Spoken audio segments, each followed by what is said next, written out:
सर्वरूपमयी देवी सर्वदेवी ma'am जगत अतोहम विश्वरूपाम ताम नमाम परमेश्वरीम। सीय राम मैं सब जग जानी, करो प्रणाम जोर जुग पानी। सनातन धर्म की जय हो, वंदे मातरम। तो प्रिय दोस्तों, आपके पास सारी संपत्ति है, बहुत धनाढ्य हैं, लेकिन आपको अस्पताल में ही दौड़ना पड़ रहा है। एक बीमारी हटती है, दूसरी पकड़ लेती है। आपके पास शत्रुओं की संख्या ज़्यादा है, आप किसी से शत्रुता नहीं करते, लेकिन अनायास आपके पास शत्रु पैदा हो जाते हैं।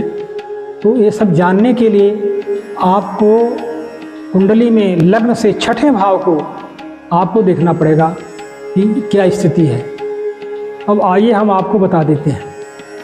इस भाव से रोग, ऋण, रिपु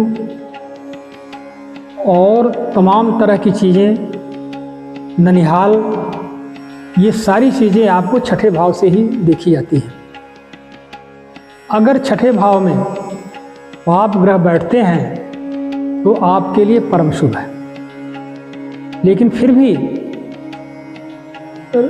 राहु, मंगल, शनि या सूर्य ये छठे भाव में बैठ करके शत्रुहंता योग बनाते हैं और रोगों से निजात दिलाते हैं, शत्रुओं से निजात दिलाते हैं। अगर सूर्य बैठा है तो बीपी, ब्लड प्रेशर, रक्तचाप की समस्या को भी बढ़ा देता है। अब अगर आपका जो है पाप ग्रह इसमें बैठे हुए हैं और छठे भाव का मालिक पीड़ित है, तो आपका एक रोग समाप्त होगा तो कोई दूसरे रोग से पीड़ित हो जाएंगे। आप अस्पताल दौड़ते रह जाएंगे, पैसा आपका खर्चा होता रहेगा। और ऋण की यहाँ तक बात है, आपने किसी से ऋण नहीं लिया, लेकिन फिर भी ऋण लेना पड़ जाता है, कर्जा लेना पड़ जाता है। एक कर्जा आप पाटते हैं, दूसरा कर्जा शुरू हो जाता है, कर्जा पाटने के लिए कर्जा लेना पड़ जाता है। तो ये सब देखने के लिए आपको छठे भाव पर जाना पड़ेगा। और आपका ननिहाल भी छठे भाव से ही देखा जाता है। माँ का तीसरा भाव, माँ का भाई यानी मामा।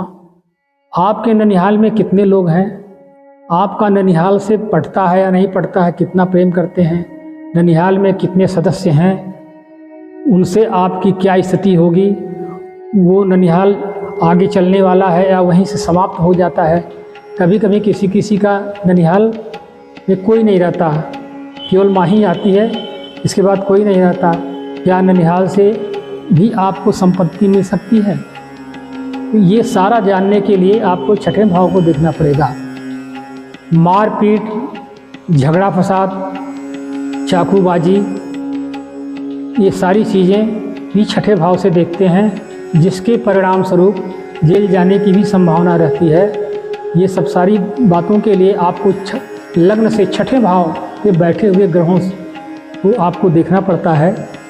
हाँ, यहाँ एक चीज़ और है कि यहाँ छठे भाव का चंद्रमा खांसी जुकाम का प्रकृति को तो पैदा करता है, लेकिन वो शत्रुहंता भी होता है, शत्रुओं को नाश भी करता है, जबकि सबसे सीधा और सामान्य ग्रह है। तो इस प्रकार दोस्तों, मैंने आपको लग्न से छठे भाव के बारे में आपको बताया। अब अगले एपिसोड में अब दूसरे भाव बताऊंगा। तब तक के लिए धन्यवाद। जय माता।